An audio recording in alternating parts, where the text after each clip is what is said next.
If you guys lacking coins for all the new cards that are out, then check out mulefactory.com. They're the cheapest site I've found for coins. They deliver in 5 minutes, and if you use TGC Kurt5 at checkout, you get 5% off your order. Check them out with the link down below now. What's up, guys? Curtis here, and welcome to a brand new FIFA 10 to FIFA 17 episode. The support on these have been absolutely ludicrous as of late. Last week, well, the most recent episode, the one around Leicester, if I can find it real quick, it had the quickest video of mine has ever reached 50,000 views.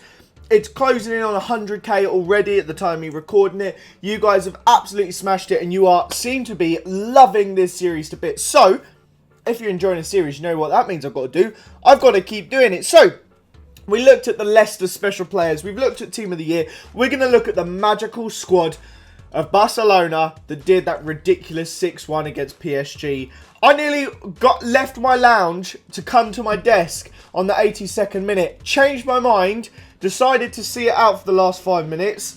And my watch is trying to talk to me through Siri. But yeah, I thankfully watched it and I was lucky enough. So we're going to look through all the players that were involved that night. We are going to skip out a few. I'm going to say now there won't be any PK, Messi, Suarez or Iniesta. All the players that had a Team of the Year, I've already done videos around them, so I don't want to bore you with that all again. So we've got a good 10 players still to get through. But before we do get stuck into it, I want to say don't forget to smash that like button. And also, if you guys are fans of Football Manager, on my second channel as of late, I've been doing a series that has been going down tremendously. I haven't had a series like with such consistent, really popular support. I've been uploading it daily, and people have been telling me, like, even if you're not a Football Manager fan, you'll probably still like this series. Like, if you just like football, you should find it entertaining. So click the link down below to go check out that series on my second channel. All the support is greatly appreciated. But we're going to start off with the goal scorer on the night, the winning goal, Sergi Roberto. Now,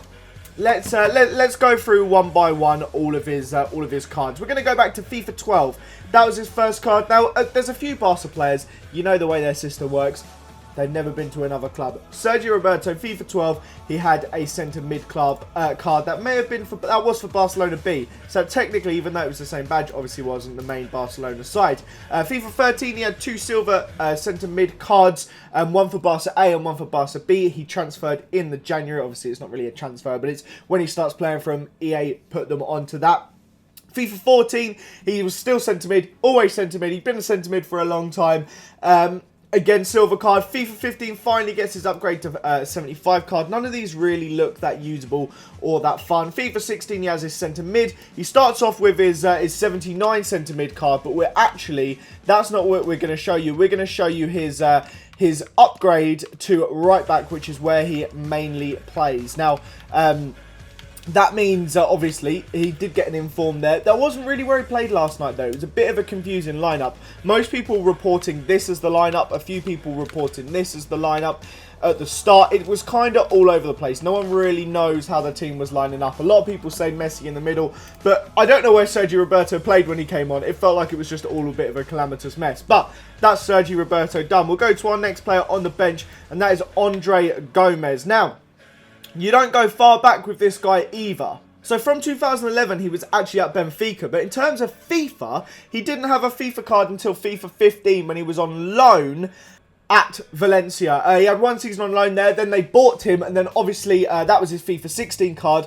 And then for FIFA 17, obviously Barcelona bought him off Valencia. So he doesn't have much of a history. He's got a very short FIFA few years. But nice and easy for that one. Then we're going to go to Arda Turan. We go all the way back to FIFA 10 for this one. He was a left mid card at Galatasaray. And he obviously was setting the world on fire. He actually had an inform that year as 83. Then he had an 82 rated Galatasaray card for FIFA 11, a left wing card. Following year at Atletico Madrid, he had obviously Atletico Madrid bought him. It was on a left wing. He kind of played a lot on the left to start off with, but it wasn't until FIFA 13, which is probably Atletico's like biggest breakthrough season in the last few years. That was like their first year being absolutely top draw. He was in central attacking midfield as an 84 rated card. Following year, he gets a left mid. back to where he was like focusing more often. He stayed there for Atletico Madrid for one more year, but then he was signed to Barca under the whole transfer embargo sort of mess. He had an 83 rated card on right mid, and now he's got his centre mid card at Barcelona. It's a little bit of a confusing one, kind of all over the place, but that is Arda Turan's history. Next, we're going to look at Marc-Andre ter Stegen. We only go back to FIFA 11 for him, but he had a 63 rated bronze card at Borussia Mönchengladbach, despite the fact towards the end of the season he was starting every single game. Following year, he had his 75 rated gold non-rare, and he actually got in the team of the season that season with an 85 rated card, again starting week in, week out.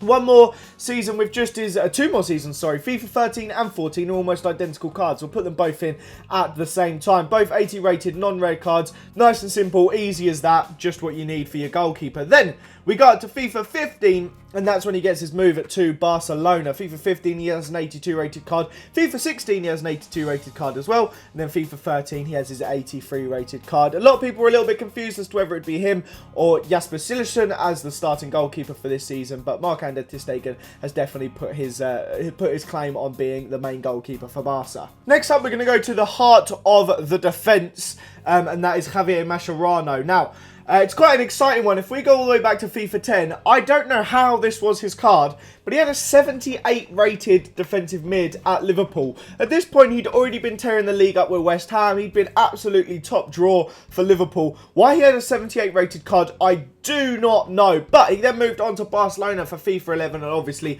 that is where the remainder of his cards are. But it's his transition between DM and centre mid, which is quite interesting. And centre back, sorry. He had an 84 rated card in FIFA 11. FIFA 12, he had an 86 rated central defensive midfielder. Absolutely top draw card.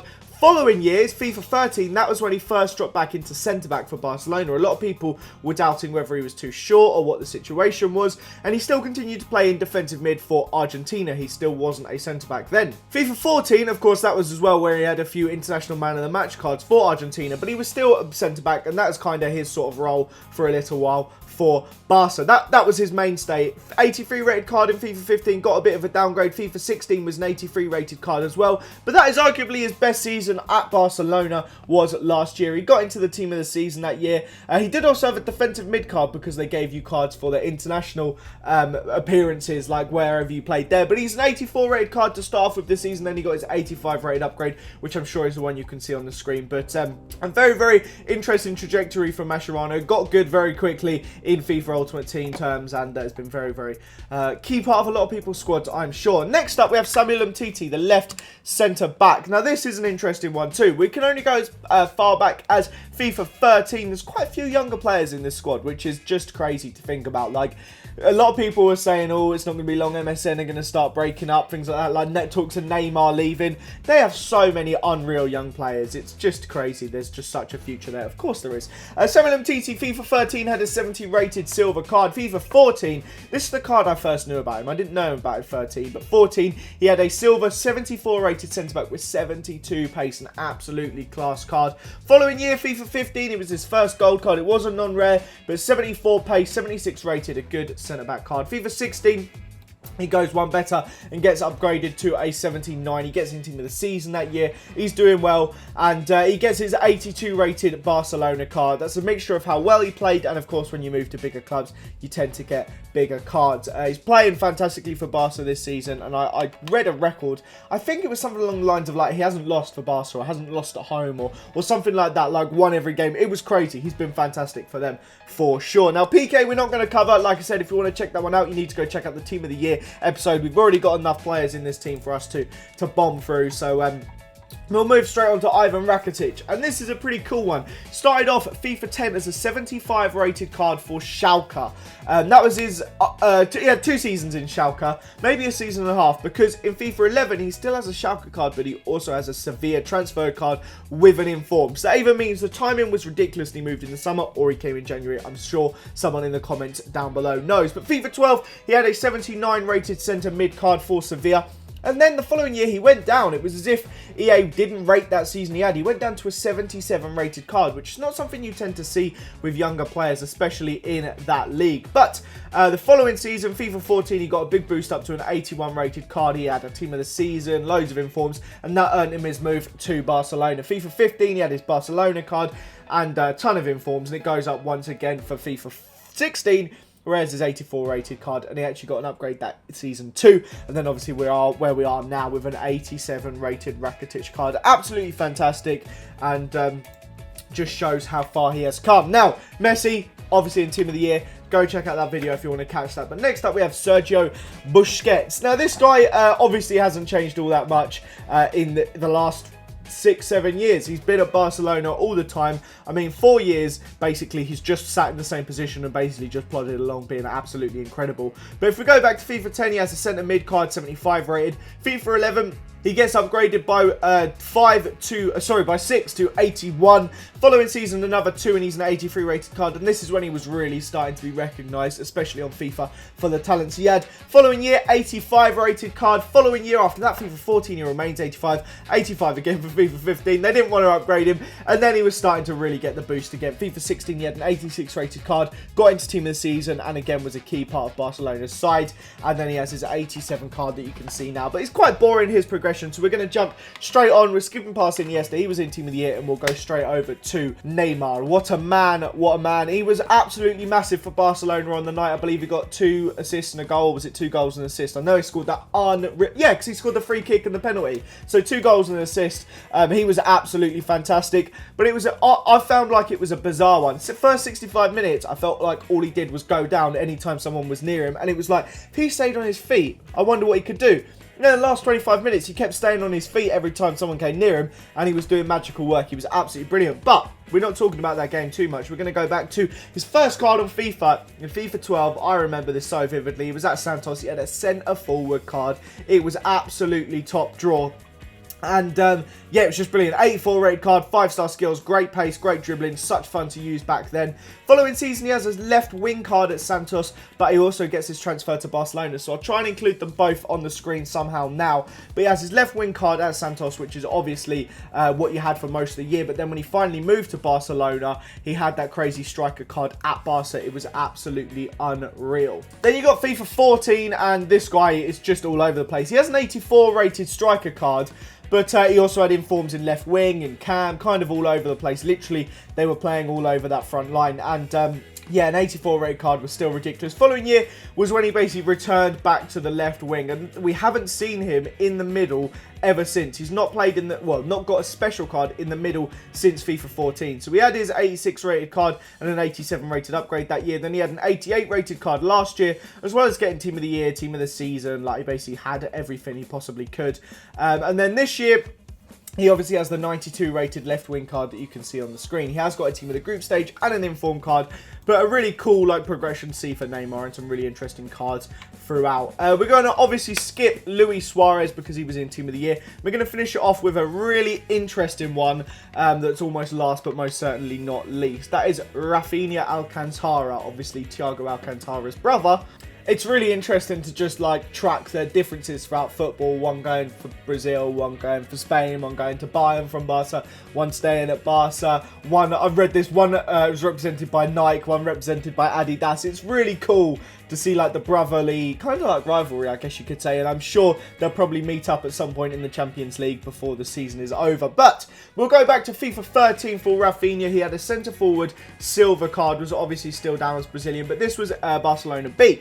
He didn't have a main Barcelona card at this point. He was then sent out on loan the following season to Celta Vigo. He had an original centre forward card, but it followed up with a right mid inform, which is pretty cool. FIFA 15, he's kind of coming back a little bit more now. He went centre forward, now he's going to cam, and then he has a centre mid card for FIFA 16, and it just kind of seems to be going further and further back. He has his centre mid card this year, but then obviously he's got his right mid 83 rated card, an absolutely sick inform, and it's really interesting to see. I love this Barcelona side for how versatile these players are. Basically, you're looking at everyone on this side, and almost all of them can play in more than one position. I mean, if you really wanted to, Piqué could play in the midfield, Mascherano could play in midfield, Messi could play anywhere in these 7. Like, the team is so versatile, and I find it so exciting. So, guys, there's not much else to say other than if you enjoyed this video, don't forget to give it a thumbs up. Let me know in the comments down below what teams you want to see me do in the future. Smash that like button if you enjoyed it. Have a fantastic day, and I will see you all next time. Bye, guys.